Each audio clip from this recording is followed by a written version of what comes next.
Hello students, welcome to with epic tuition classes.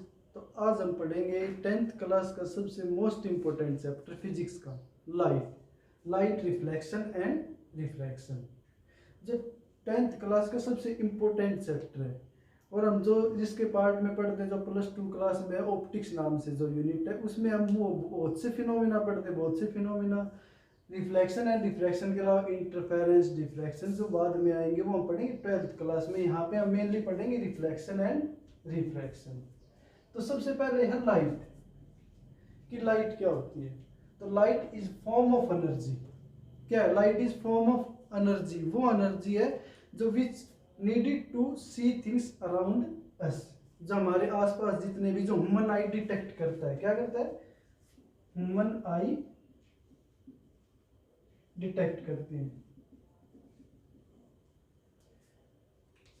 Form of energy है जो human आई detect करती है, जिससे हम क्या सी थिंग्स अराउंड, जितनी भी आसपास चीजें हमारे क्या करते हैं, देखते हैं, वो क्या होगी हमारे पास? लाइट। अब लाइट की कुछ प्रॉपर्टी है। कुछ प्रॉपर्टी क्या है? सबसे पहले प्रॉपर्टी क्या है? It is an electromagnetic wave. Electromagnetic wave, अब यहाँ पे टर्म आती है हमारे पास एक क्या, इलेक्ट्रोमैग्नेटिक वेव। इसका क्या मतलब है? इलेक्ट्रोमैग्नेटिक वेव क्या करती है? हमारे पास कांटेक्ट होता है किसका? Electric wave and magnetic wave. Electromagnetic wave दो टाइप की वेव होती है, एक तो electric wave and second magnetic wave. तो लाइट क्या है हमारे पास? इलेक्ट्रोमैग्नेटिक वेव है, जिसको किसी भी मीडियम की जरूरत नहीं होती ट्रेवल करने के लिए। It does not require any material medium. अब लाइट को क्या है? एनी मटेरियल मीडियम, मान लिया वैक्यूम, कोई भी मीडियम, ये एक वैक्यूम। अब वैक्यूम का क्या मतलब होता है? वैक्यूम होता है हमारे पास free space. Free space means जहाँ पे कोई भी पार्टिकल नहीं हो, एयर नहीं हो, क्योंकि जो हमारे पास साउंड वेव होती है वो पार्टिकल टू पार्टिकल ट्रेवल करती है, लेकिन जो लाइट वेव होती है उसको किसी भी मीडियम की जरूरत नहीं होती। वो वैक्यूम में भी ट्रेवल कर सकती है, एयर में भी ट्रेवल कर सकती है, हर एक जगह ट्रेवल कर सकती है, क्योंकि क्या है वो इलेक्ट्रोमैग्नेटिक वेव। सेकेंड प्रॉपर्टी क्या है? Speed of light is 3 × 10⁸ metre per second. 3 × 10⁸ metre per second क्यों लिया हमने यहाँ पे? क्योंकि हमने 9th क्लास में पढ़ी थी कि जो स्पीड होती है, स्पीड क्या होता है हमारे पास? स्पीड का फॉर्मूला पढ़ा था हमने, डिस्टेंस अपॉन टाइम। और यहां से हमने इसकी यूनिट निकाली थी। क्या निकाली थी? डिस्टेंस को हम मीटर में मेजर करते हैं और टाइम को सेकंड में। तो यहाँ पे क्या पढ़ रहे हैं हम? स्पीड ऑफ लाइट जो कांस्टेंट होती है 3 × 10⁸ मीटर पर सेकंड, जो हर एक मीडियम में कांस्टेंट रही, चाहे वो वैक्यूम हो चाहे एयर हो, हर एक मीडियम में क्या रहेगी? स्पीड ऑफ लाइट कांस्टेंट रहेगी। थर्ड प्रॉपर्टी पे आते हैं। थर्ड प्रॉपर्टी है light always travel in straight line. Light कभी भी वेव की तरह हमेशा स्ट्रेट लाइन में ट्रेवल करेगी। रे ऑफ लाइट कोई भी कभी इस टाइप से या किसी भी टाइप से वेव की तरह नहीं होगी हमारे पास। किस में ट्रेवल करेगी? वो स्ट्रेट लाइन में ट्रेवल करेगी। जो पाथ होता है, path of light straight line होता है। फोर्थ प्रॉपर्टी है it has dual nature. Dual nature means, अब लाइट के नेचर तो बहुत है, अब ड्यूल नेचर मीन्स क्या होता है? ड्यूल नेचर मीन्स होता है हमारे पास एक तो पार्टिकल नेचर, दो नेचर होते हैं। कौन सा? एक तो पार्टिकल नेचर एंड एक वेव नेचर, जो हम 12th क्लास में पढ़ेंगे। कौन सा? एक तो वेव नेचर एंड एक particle nature. Wave nature and particle nature क्या होते हैं? जैसे हमने बहुत से फिनोमिना है। इंटरफेरेंस, कौन सा? इंटरफेरेंस। सेकंड फिनोमिना जैसे डिफ्रैक्शन।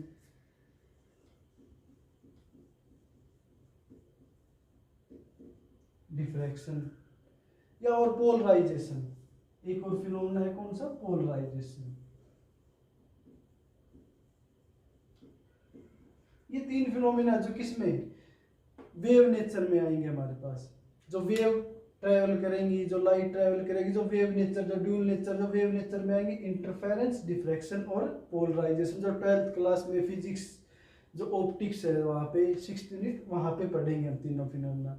और अगला है पार्टिकल नेचर। कई बार हमें जो लाइट ट्रेवल करती है वेव नेचर से हम नहीं पढ़ पाते कुछ फिनोमेना ऐसा है। जो एक फिनोमेना है वो क्या है हमारे पास, फोटो इलेक्ट्रिक इफेक्ट,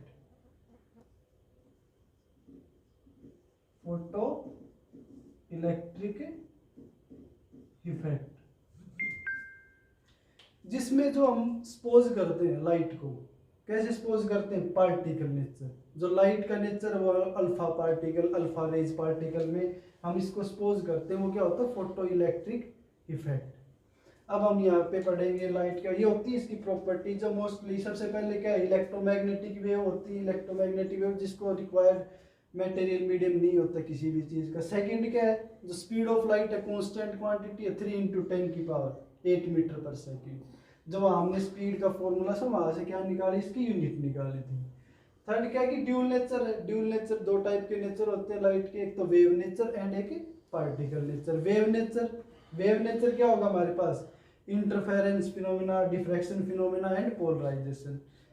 फिर होता है क्या, पार्टिकल नेचर, जो वेव नेचर भी काम नहीं करता कई जगह पे, जैसे फोटो इलेक्ट्रिक इफेक्ट है, लाइट को सपोज करते हैं हम एक किस टाइप में, पार्टिकल टाइप में, जैसे अल्फा पार्टिकल है। और क्या, light travel in straight line, जो पाथ होगा लाइट का कैसा होगा, स्ट्रेट लाइन पाथ होगा। फिफ्थ है कि when light fall on the surface, तो दो फिनोमेना होंगे जब किसी भी सरफेस पे फॉल होगी। अब एक तो होगा रिफ्लेक्शन, एक होगा रिफ्रैक्शन, जो हम 10th क्लास में पढ़ेंगे। और मोस्ट इंपोर्टेंट फिनोमेना एक तो रिफ्लेक्शन एंड एक रिफ्रैक्शन, ये दोनों फिनोमेना हम पढ़ेंगे। इससे आगे रिफ्लेक्शन ऑफ लाइट, कि रिफ्लेक्शन ऑफ लाइट क्या होता है, रे ऑफ लाइट क्या होगी, रिफ्लेक्ट होगी कब, आफ्टर स्ट्राइक द कोई भी पॉलिश्ड सरफेस है। पॉलिश सरफेस कोई भी हो सकता है, प्लेन सरफेस, रफ सरफेस, कुछ भी हो सकता है पॉलिश्ड सरफेस। तो अगर रे ऑफ लाइट क्या होगा हमारे पास, इसमें सेंडिंग बैक द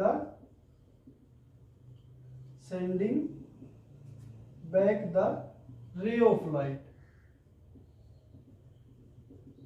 कब, sending back the ray of light after strike the polished surface.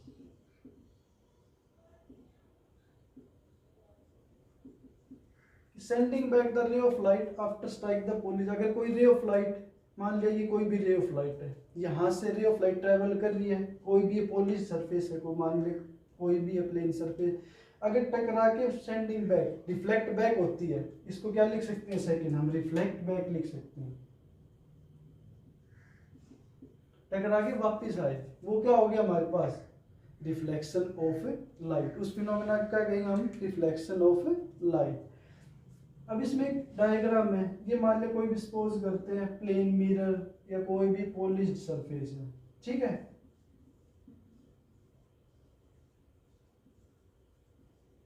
कोई भी पॉलिश्ड सरफेस है, ये क्या होगा इसका नॉर्मल।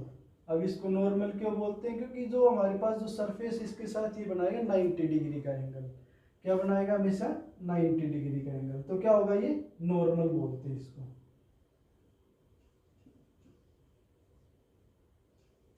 अब इफ रे ऑफ लाइट कुछ एंगल से आ रही है नॉर्मल के साथ, मान लिया कुछ भी एंगल है और इस एंगल को बोल लेंगे angle I, after strike the polished surface, strike होने के बाद क्या होगी, रिफ्लेक्ट बैक होगी, और रिफ्लेक्ट बैक होगी तो ये क्या होगा इसका रिफ्लेक्टेड। तो ये रे होगी वो कौन सी होगी, इंसिडेंट रे, कौन सी होगी, इंसिडेंट रे, और इस रे को क्या कहेंगे आफ्टर स्ट्राइक के बाद, रिफ्लेक्टेड रे। तो जो इंसिडेंट रे नॉर्मल के साथ एंगल बनाएगा वो होगा इंसिडेंट एंगल, और जो रिफ्लेक्टेड रे नॉर्मल के साथ एंगल बनाएंगी वो क्या होगा हमारे पास, रिफ्लेक्टेड एंगल। दो एंगल होंगे यहाँ पे, एक तो इंसिडेंट एंगल और एक है रिफ्लेक्टेड एंगल। तो एंगल आई होगा हमारे पास incident angle, and angle R होगा reflected angle.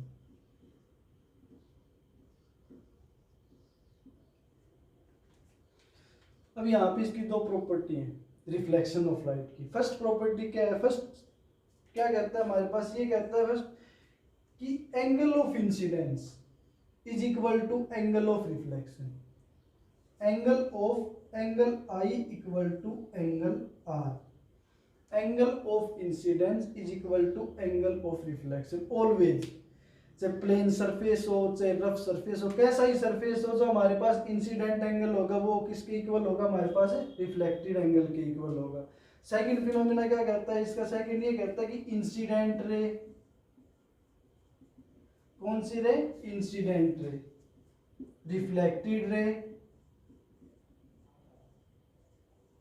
Reflected ray and normal, इसको रे नहीं बोलेंगे, नॉर्मल पॉइंट होता है कोई भी, and normal at the point of incidence, at the point of incidence. अब पॉइंट ऑफ इंसिडेंस कौन सा इनका, ये point, at the point of incident all lies in the same plane, all lies in the same plane। कि incident ray, reflected ray and normal जो एक ही point पे meet करेंगे, जहां पे जो पॉइंट ऑफ इंसिडेंस होगा वो क्या होगा, हमारे पास एक ही प्लेन में मिलेगा।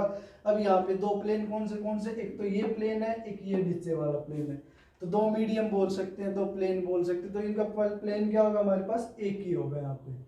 तो दो प्रॉपर्टी है, फर्स्ट क्या है कि angle I equal to angle R, angle of incident angle of reflected. Second ये तीनों पॉइंट क्या होंगे, पॉइंट ऑफ इंसिडेंट सेम होगा। अगर इसमें यहाँ पे कोई भी न्यूमेरिकल पूछ ले कि यहाँ पे एक एंगल दे दिया यहाँ और चारों एंगल पूछ लेता है, जैसे सपोज करो ये नॉर्मल, ये इंसिडेंट रे, ये रिफ्लेक्टेड रे, अगर मैं ये एंगल दे देता हूँ यहाँ पे, कोई भी एंगल सपोज कर लो, कितना होगा पहले तो ये एंगल बताओ मुझे, ये होगा हमारे पास कितना 90 माइनस आई, आई क्या है, एंगल ऑफ इंसिडेंस।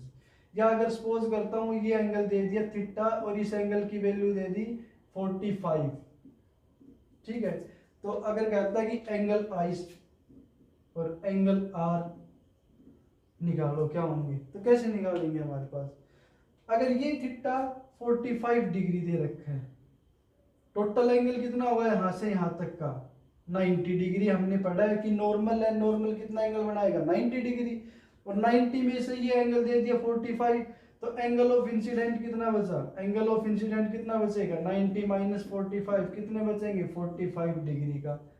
अगर एंगल ऑफ इंसिडेंट 45 है तो सिंपल सी बात है, एंगल ऑफ रिफ्लेक्शन कौन सा होगा, एंगल ऑफ रिफ्लेक्टेड कौन सा होगा, ये भी 45 होगा। तो एंगल आई अगर 45 है तो एंगल आर भी कितना होगा 45 होगा। अगर एंगल आर 45 है तो ये एंगल कितना होगा, सिंपल सी बात है, अगर दोनों क्या होंगे हमारे पास इक्वल तो कितने होंगे 45। तो अगर कोई भी एक एंगल गिवन होता है तो चारों एंगल यहाँ से निकल जाएंगे। ये क्या होता है हमारे पास रिफ्लेक्शन ऑफ लाइट।